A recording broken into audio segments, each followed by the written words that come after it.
ಕದನ ವಿರಾಮ ಘೋಷಣೆಯಾದ ಹಿನ್ನೆಲೆಯಲ್ಲಿ ಶ್ರೀನಗರದಲ್ಲಿ ಅಂಗಡಿ ಮುಂಗಟ್ಟು ತೆರೆದು ಜನ ಓಡಾಡ್ತಾ ಇದ್ರು. ಎಲ್ಲವೂ ಸರಿ ಹೋಯಿತು, ಸೀಸ್ ಫೈರ್ ಆಯಿತು ಅಂತ.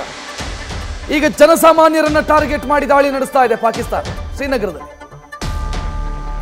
ಡ್ರೋನ್ ಬಳಸಿ ದಾಳಿ ಆಗ್ತಾ ಇದೆ ಶ್ರೀನಗರದ ಮೇಲೆ. ಕದನ ವಿರಾಮ ಜಾರಿ ಆಯಿತು ಅಂದ ತಕ್ಷಣ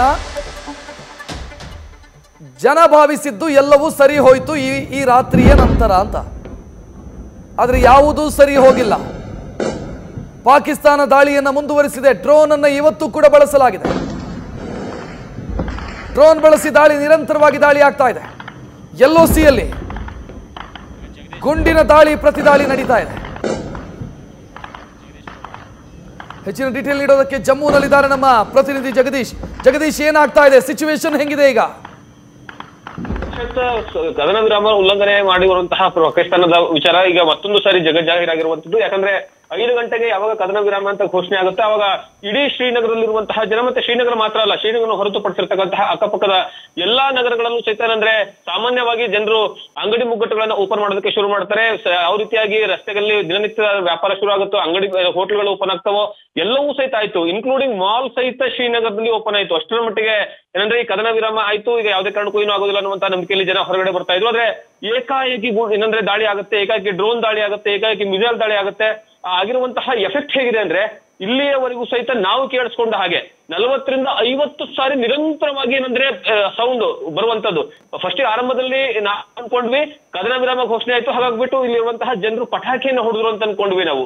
ಯಾಕಂದ್ರೆ ಆ ಖುಷಿಯ ಸಂದರ್ಭವನ್ನ ಅನುಭವಿಸ್ತಾ ಇದ್ದಾರೆ ಅಂತ ಅನ್ಕೊಂಡ್ವಿ. ಆದ್ರೆ ತದನಂತರ ಯಾವಾಗ ಇಡೀ ಹೊಗೆ ಆವರಿಸ್ತಾ ಹೋಯ್ತಲ್ಲ, ಹೊಗೆ ಆವರಿಸಿದಾಗ ಗೊತ್ತಾಗ್ತಾ ಹೋಯ್ತು ಇದು ದೊಡ್ಡ ಮಟ್ಟದಲ್ಲಿ ಅಂದ್ರೆ ಡ್ರೋನ್ ದಾಳಿ ಆಗ್ತಾ ಇದೆ, ಮತ್ತೆ ದೊಡ್ಡ ಮಟ್ಟದಲ್ಲಿ ಏನಂದ್ರೆ ಮಿಸೈಲ್ ದಾಳಿಯನ್ನ ಮಾಡುವಂತಹ ಕೆಲಸ ಮತ್ತೆ ಪಾಕಿಸ್ತಾನ ಮಾಡ್ತಾ ಇದೆ ಅಂತ. ಕೇವಲ 6ರಿಂದ 7 ನಿಮಿಷದಲ್ಲಿ 40ರಿಂದ 50 ಅಟ್ಯಾಕ್ ಗಳನ್ನ ಮಾಡಿದೆ ಶ್ರೀನಗರದ ಮೇಲೆ. ಬರೀ ಶ್ರೀನಗರ ಒಂದರ ನಗರದ ಪರಿಸ್ಥಿತಿ ಇದಾಗಿದೆ.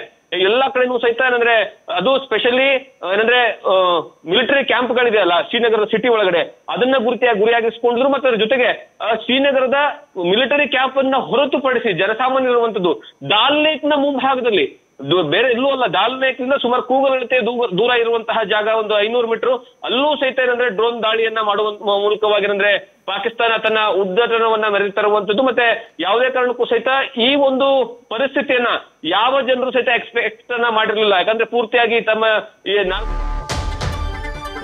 ಜಗದೀಶ್ ಹಾಗೆ ಸಂಪರ್ಕದಲ್ಲಿರಿ. ಜಮ್ಮು ಕಾಶ್ಮೀರದ ಕಾರ್ಗಿಲ್ನಲ್ಲೂ ಕೂಡ ಬ್ಲಾಕ್ ಔಟ್ ಘೋಷಣೆಯಾಗಿದೆ. ಶ್ರೀನಗರ, ಜಮ್ಮು, ಪಠಾನ್ಕೋಟ್ ಇಲ್ಲೆಲ್ಲ ಬ್ಲಾಕ್ ಔಟ್ ಘೋಷಣೆಯಾಗಿದೆ. ಮತ್ತೆ ವಿದ್ಯುತ್ ಸ್ಥಗಿತಗೊಳಿಸಿ ಸಂಭವನೀಯ ದಾಳಿ ಆಗದಂತೆ ತಡೆಯುವಂತ ಪ್ರಯತ್ನಗಳಾಗ್ತಾ ಇದೆ. ಜಮ್ಮು ಕಾಶ್ಮೀರದ ಕಾರ್ಗಿಲ್ನಲ್ಲಿ, ಪಠಾನ್ಕೋಟ್ ಅಲ್ಲಿ, ಶ್ರೀನಗರದಲ್ಲಿ, ಜಮ್ಮುನಲ್ಲಿ ಇಲ್ಲೆಲ್ಲ ಕಡೆ ಬ್ಲಾಕ್ ಔಟ್ ಘೋಷಣೆಯಾಗಿದೆ. ಅಂದ್ರೆ ಸಿಚುವೇಶನ್ ನಿನ್ನೆ ಹೆಂಗಿತ್ತೋ ಅದೇ ಸಿಚುವೇಶನ್ ಇವತ್ತು ಕೂಡ ಜಮ್ಮು ಕಾಶ್ಮೀರದಲ್ಲಿ. ಒಮರ್ ಅಬ್ದುಲ್ಲಾ ಮಾಡಿರುವಂತ ಟ್ವೀಟ್ ಅನ್ನ ನೋಡ್ತಾ ಇದ್ದೀರಿ. What the hell just happen to the ceasefire, explosions heard across Srinagar. ಇದು ಒಮರ್ ಅಬ್ದುಲ್ಲಾ ಮಾಡಿರುವಂತ ಟ್ವೀಟ್. ಏನಾಯ್ತು ನಿಮ್ಮ ಸೀಸ್ ಫೈರ್ಗೆ? ಇಡೀ ಶ್ರೀನಗರದಾದ್ಯಂತ ಸ್ಫೋಟದ ಸದ್ದು ಕೇಳಿಸ್ತಾ ಇದೆ ಅಂತ ಅವರು ಟ್ವೀಟ್ ಮಾಡಿರೋದು. ಇದು ನಿಜ ಕೂಡ. ನಮ್ಮ ಪ್ರತಿನಿಧಿ ಅದನ್ನು ವಿವರಿಸ್ತಾ ಇದ್ರು. ಇಡೀ ಶ್ರೀನಗರದಾದ್ಯಂತ ಸ್ಫೋಟದ ಸದ್ದು ಕೇಳಿಸ್ತಾ ಇದೆ.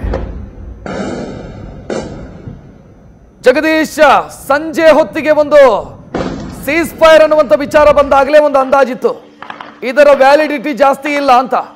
ಹಂಗೆ ಆಗ್ತಿದೆ ಅಂತ ಅನಿಸುತ್ತಾ ಇದೆ. ನಕ್ಷತ್ರ, ನಾವು ಅನ್ಕೊಂಡಿರೋ ಪ್ರಕಾರ ಅಂತಂದ್ರೆ ಈ ಕದನ ವಿರಾಮ ಘೋಷಣೆ ಆದ ನಂತರ ಕೊನೆ ಪಕ್ಷ 2 ದಿವಸದಿಂದ 3 ದಿವಸಗಳಂದ್ರೆ 12ನೇ ತಾರೀಕಿಗೆ ಮತ್ತೊಂದು ಮಹತ್ವದಂತಹ ಒಂದು ಸುದ್ದಿಗೋಷ್ಠಿ ಅಥವಾ ಪತ್ರಿಕಾಗೋಷ್ಠಿ ನಡೆಯುತ್ತೆ ಅನ್ನುವಂತಹ ಸಂದರ್ಭದವರೆಗೂ ಸಹಿತ ಇದು ಆಗೋದಿಲ್ಲ. ಯಾಕಂದ್ರೆ ಅಲ್ಲಿವರೆಗೆ ರಾಜತಾಂತ್ರಿಕವಾಗಿ ಕೆಲವೊಂದು ಒಪ್ಪಂದಗಳಾಗ್ತವೆ, ಅಥವಾ ಅಲ್ಲಿವರೆಗೆ ಕೆಲವೊಂದು ನಿರ್ಧಾರಗಳನ್ನ ಇನ್ನೂ 2 ದೇಶಗಳ ನಡುವೆ ಚರ್ಚೆ ನಡೀತಾವೆ, ಅಂತಿಮವಾಗಿ ಫೈನಲ್ ಬರುತ್ತೆ ಅನ್ನುವಂತಹ ನಿರೀಕ್ಷೆಯಲ್ಲಿದ್ವು. ಮತ್ತೆ ಇವತ್ತು ಪತ್ರಿಕಾಗೋಷ್ಠಿಯಲ್ಲೂ ಸಹಿತ ಕೇವಲ ಕದನ ವಿರಾಮ ಘೋಷಣೆ, ಮುಂದಿನ ಸಂಪೂರ್ಣವಾದಂತಹ ಮಾಹಿತಿನ ಏನು ಕೊಡ್ಲೇ ಇಲ್ಲ.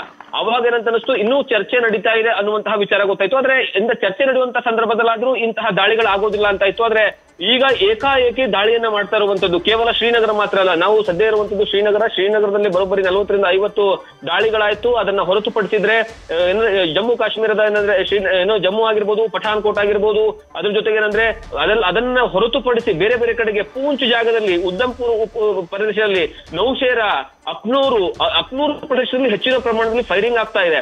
ಅಲ್ಲಿ ಅಕ್ನೂರು ಏನಂದ್ರೆ ಸೆಕ್ಟರ್ ಏನಿದೆ ಆ ಸೆಕ್ಟರ್ ನಲ್ಲೂ ಸಹಿತ ನಿರಂತರವಾದಂತಹ ಫೈರಿಂಗ್ ಅನ್ನ ಮಾಡ್ಲಾಗ್ತಾ ಇದೆ. ಸಾಂಬಾದಲ್ಲಿ ಯಾಕಂದ್ರೆ ನಿನ್ನೆ ಅತಿ ಹೆಚ್ಚು ಆಗ್ತಾ ಇರುವಂತದ್ದು ಉದ್ದಂಪೂರು, ಸಾಂಬಾ ಮತ್ತೆ ರಜೌರಿ, ನೌಶೇರಾ ಈ ಭಾಗದಲ್ಲಿ ಆಗ್ತಾ ಇತ್ತು. ನಿನ್ನೆಗಿಂತ ಹೆಚ್ಚಿನ ಪ್ರಮಾಣದಲ್ಲಿ ಶ್ರೀನಗರದಲ್ಲಿ ಆಗಿದೆ ಇವತ್ತು.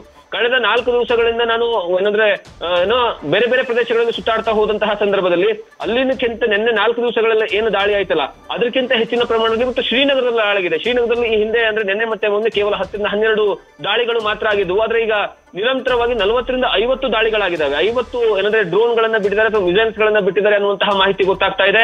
ಮತ್ತೆ ಅದರ ಜೊತೆಗೆ ಯಾವ ರೀತಿಯಾಗಿದೆ ಅಂದ್ರೆ ಕಂಟಿನ್ಯೂಸ್ ಆಗಿ ಈ ದೀಪಾವಳಿಗಳಲ್ಲಿ ಪಟಾಕಿ ಹೊಡಿತಾರಲ್ಲ, ಪಟಾಕಿ ಹೊಡೆದಿರೋ ರೀತಿಯಲ್ಲಿ ಅಂತಂದ್ರೆ ದೊಡ್ಡ ಮಟ್ಟದಲ್ಲಿ ಅಟೋಮ್ ಬಾಂಬ್ ಸಿಡಿದಿರೋ ಫೀಲ್ ಹೆಂಗಾಗತ್ತಲ್ಲ ಆ ರೀತಿಯಾದಂತಹ ಸೌಂಡ್ ಇಡೀ ಶ್ರೀನಗರ ಒಂದು ಕ್ಷಣದಲ್ಲಿ ಏನಂದ್ರೆ ಏನಾಯ್ತು ಅನ್ನುವಂತಹ ಕ್ವಶನ್ ಮಾರ್ಕ್ ಇವಾಗ್ಲೂ ಸಹಿತ ಮೂಡ್ತದೆ ಜನರಿಗೆ. ಆರಂಭಿಕ ಹಂತಗಳಲ್ಲಿ ಬ್ಲಾಕ್ಔಟ್ ಮಾಡಿದ್ರು ಸಹಿತ ಕೆಲವೊಂದು ಭಾಗಗಳಲ್ಲಿ ನೇರವಾಗಿ ಕರೆಂಟ್ ಕಟ್ ಮಾಡುವಂತಹ ಕೆಲಸವನ್ನ ಇಲ್ಲಿರುವಂತಹ ಏನಂದ್ರೆ ಕೆಬಿ ಮಾಡುತ್ತೆ. ಆದ್ರೆ ಅದನ್ನ ಹೊರತುಪಡಿಸಿದ್ರೆ ಬೇರೆ ಕಡೆಗೆಲ್ಲ ಜನರನ್ನ ಅನ್ಕೊಂಡಿದ್ರು ಇಲ್ಲ ಏನೂ ಇಲ್ಲ ಇದು ಪಟಾಕಿ ಹೊಡಿತಿರ್ಬೋದು ಅನ್ನುವಂತಹ ಲೆಕ್ಕಾಚಾರದಲ್ಲಿ ಇದ್ರು. ಯಾಕಂದ್ರೆ ಆ ಒಂದು ಸಂಭ್ರಮಾಚರಣೆ ಜನರಲ್ಲಿ ಮುಖದಲ್ಲಿ ಮಂದಹಾಸ ಇತ್ತು. ಯಾಕಂದ್ರೆ ಮುಗಿತಲ್ಲ ಇಲ್ಲಿ ಯಾವುದೇ ಕಾರಣಕ್ಕೂ ಇನ್ನು ಮುಂದೆ ಯುದ್ಧ ಇರೋದಿಲ್ವಾ ಅನ್ನೋಂತಹ ಲೆಕ್ಕಾಚಾರದಲ್ಲಿದ್ರು. ಅದಾದ್ಮೇಲೆ ಯಾವಾಗ ಹೊಗೆ ದಟ್ಟವಾಗಿ ಆವರಿಸ್ಕೊಂಡ್ಬಿಡುತ್ತಲ್ಲ ಅವಾಗ ಗೊತ್ತಾಗುತ್ತೆ ಜನರಿಗೆ ಪೂರ್ತಿಯಾಗಿ ಏನಂದ್ರೆ ಇಲ್ಲಿ ಸೀಸ್ ಫೈರ್ ಆಗ್ತಾ ಇದೆ ಅನ್ನುವಂತಹ ವಿಚಾರ. ಅದ್ರ ಜೊತೆಗೆ ಏನಂತಂದ್ರೆ ಕೇವಲ ಈ ಭಾಗದಲ್ಲಿ ಮಾತ್ರ ಅಲ್ಲ, ಸ್ಪೆಷಲಿ ಕಾರ್ಗಿಲ್ ಮೇಲೆ ಏನೋ ಬ್ಲಾಕ್ಔಟ್ ಮಾಡುವಂತಹ ಕೆಲಸವನ್ನ ಮಾಡಿದ್ದಾರೆ. ಕಾರ್ಗಿಲ್ ಅಲ್ಲಿ ಯಾಕೆ ಅಂತಂದ್ರೆ ಅಲ್ಲಿ ಹೆಚ್ಚಿನ ಪ್ರಮಾಣದಲ್ಲಿ ಏನಂದ್ರೆ ಪ್ರವಾಸಿಗರು ಬರುವಂತಹ ಸ್ಥಳ ಮತ್ತೆ ಭಯದ ವಾತಾವರಣ ತುಂಬುವಂತಹ ಪ್ರಯತ್ನವನ್ನ ಅಲ್ಲಿ ಮಾಡ್ತಾ ಇದ್ದಾರೆ. ಅಂತಾರಾಷ್ಟ್ರೀಯ ಗಡಿ ರೇಖೆ ಏನಿದೆ ಪೂರ್ತಿಯಾಗಿ ಕೇವಲ LOC ಅಲ್ಲ, LOC ಜೊತೆಗೆ ಅಂತಾರಾಷ್ಟ್ರೀಯ ಗಡಿ ರೇಖೆಯಲ್ಲೂ ಸಹಿತ ಫೈರಿಂಗ್ ಮಾಡುವಂತಹ ಕೆಲಸವನ್ನ ಮಾಡ್ತಿದ್ದಾರೆ, ಮತ್ತೆ ಮಿಸೈಲ್ ದಾಳಿಗಳನ್ನ ಮಾಡುವಂತಹ ಕೆಲಸವನ್ನ ಮಾಡ್ತಿದ್ದಾರೆ. ಇಂತಹ ಒಂದು ಪಾಕ್ನ ನರಿಬುದ್ಧಿ ಮತ್ತೊಂದು ಸರಿ ಏನಂದ್ರೆ ವಿಶ್ವದ ಮುಂಗಡೆ ತೆಗೆದಿರುವಂತಹ ಕೆಲಸವಾಯ್ತು. ಮತ್ತೆ ಎಲ್ಲವೂ ಸಹಿತ ವಿಜುವಲ್ ಸಿಗ್ತಾ ಇದೆ.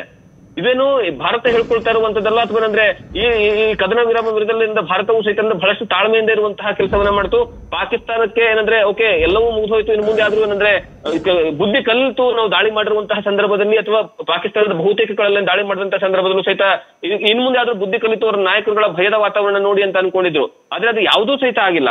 ಮತ್ತೆ ನಿರಂತರವಾದಂತಹ ದಾಳಿ ಬರೀ ಗಡಿ ಭಾಗದಲ್ಲಿ LOC ಪ್ಲೇಸ್ ಅಲ್ಲಿ ಅಂದ್ರೆ ಫೈರಿಂಗ್ ಆದ್ರೆ ಓಕೆ, ಯಾಕಂದ್ರೆ ಅಲ್ಲಿ ಪ್ರತಿದಿನ ಆಗ್ತಾ ಇರುತ್ತೆ ಅಥವಾ ಏನಂತಂದ್ರೆ ಯಾವುದೋ ಒಂದು ಸಂದರ್ಭದಲ್ಲಿ ಆಯ್ತು ಅಂತ ಹೇಳ್ಬೋದು. ಅಷ್ಟರ ಮಟ್ಟಿಗೂ ಸಹಿತ ನಾವು ಏನಂದ್ರೆ ಇಮ್ಯಾಜಿನ್ ಮಾಡ್ಕೋಬಹುದು. ಆದ್ರೆ ಶ್ರೀನಗರ ಆಗಿರ್ಬೋದು, ಜಮ್ಮು ಆಗಿರ್ಬೋದು ಅಥವಾ RS-ಪುರ ಆಗಿರ್ಬೋದು ಇಂತಹ ಕಡೆಗಳಲ್ಲೂ ಸಹಿತ ಅಂದ್ರೆ ಅವು ಗಡಿಯಿಂದ ತುಂಬಾ ದೂರ ಇರುವಂತಹ ಪ್ರದೇಶಗಳಿವೆಲ್ಲವೂ. ಇಂತಹ ಪ್ರದೇಶಗಳಲ್ಲೂ ಸಹಿತ ದಾಳಿ ಆಗ್ತಾ ಇರುವಂತದ್ದು ನೋಡ್ತಾ ಹೋದ್ರೆ ಪಾಕಿಸ್ತಾನಕ್ಕೆ ತಕ್ಕವಾದಂತಹ ಏನಂದ್ರೆ ಪಾಠವನ್ನ ಕಲಿಸೋದಕ್ಕೆ ಭಾರತ ಸರ್ಕಾರ ಮತ್ತೆ ಭಾರತ ಸೇನೆ ಇನ್ನು ಮುಂದೆ ನಿರ್ಧಾರ ಮಾಡ್ತಾ ಅನ್ನಂತ ಗೊತ್ತಾಗ್ತಾ ಇರುವಂತದ್ದು. ಜಗದೀಶ್, ಮೋಸ ಹೋಗ್ತಿದೀವಾ ನಾವು ಅಂತ ನನಗೆ ಅನಿಸ್ತಾ ಇದೆ. ಪಾಕಿಸ್ತಾನದ ಕುತಂತ್ರಕ್ಕೆ ನಾವು ಮೋಸ ಹೋಗ್ತಿದೀವಾ ಅಂತ. ನಿಜವಾಗ್ಲೂ ರಕ್ಷತೆ, ಯಾಕಂದ್ರೆ ಈ ಕುತಂತ್ರದ ಬುದ್ಧಿ ಮತ್ತೊಂದು ಸಾರಿ ಏನಂತಂದ್ರೆ ವಿಶ್ವದ ಮುಂಗಡೆ ತೆರೆದಿಡುವಂತಹ ಕೆಲಸವನ್ನ ಸ್ವತಃ ಪಾಕಿಸ್ತಾನವೇ ಮಾಡ್ತು. ಯಾವಾಗ್ಲೂ ಸಹಿತ ಭಾರತ ಶಾಂತಿಯನ್ನ ಬೆಳೆಸುವಂತಹ ನಾಡು.